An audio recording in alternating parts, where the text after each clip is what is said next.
Ouija board is believed to have originated in China and gained popularity in Western culture in the mid to late 1800s.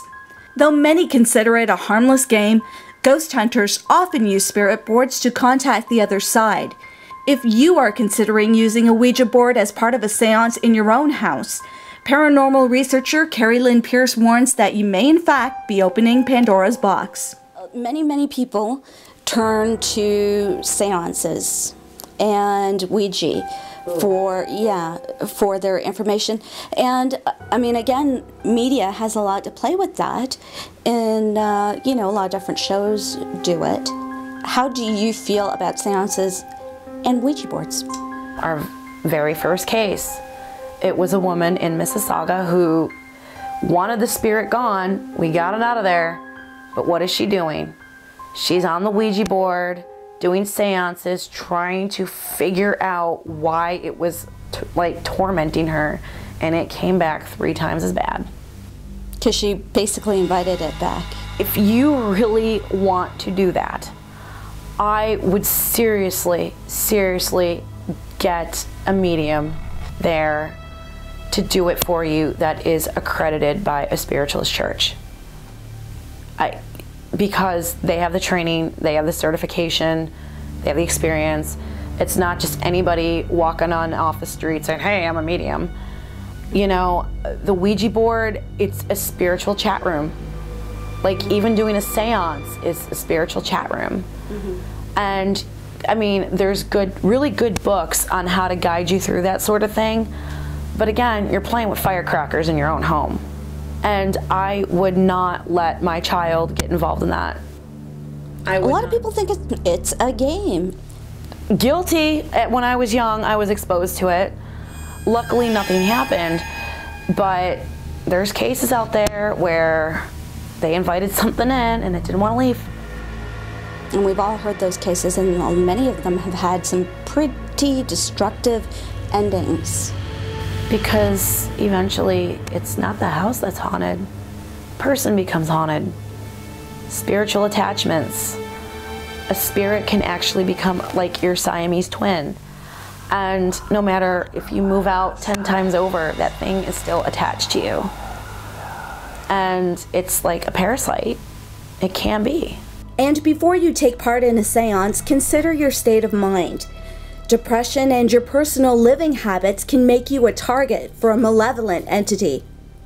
I do not recommend anybody getting involved in this if they are going through some kind of trauma, depression. I mean, we all deal with that at some point in our lives, but if it gets to the point where it's too, like, your personal life stuff is too much, take a break.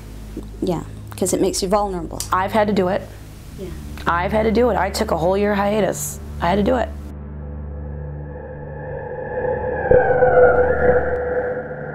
Once you establish there is a haunting in the house, like an actual haunting, if in fact the person wants this entity out of the house or out of the space, what do you do? There's different methods. We try to get them to cross over. We talk to them, say, look, you know, you need to leave. It's your time to go. Go to the light. And we try to get them, we try to, you know, gently nudge them out, like, you know, out of their own volition, which we're mostly successful with. If it is, in fact, an entity that's benevolent. Right. And sometimes even the malevolent ones, they're not evil. They're just hurt, confused, angry, just like dealing with people. They're just people. And if they don't want to leave, we kick them out.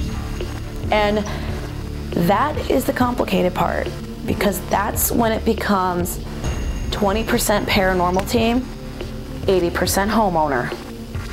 The homeowner has to be like, this is my house, leave.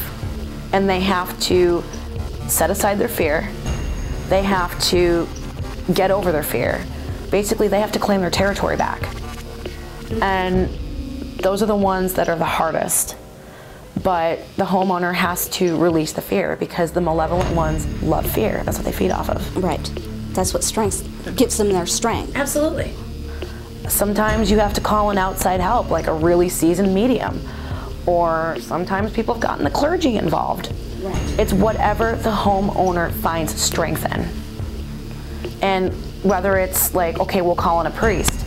Doesn't mean there's a demon in your house, but if the homeowner finds strength in the priest being there, it's gonna give them that energy and drive and the confidence to get that out of their home.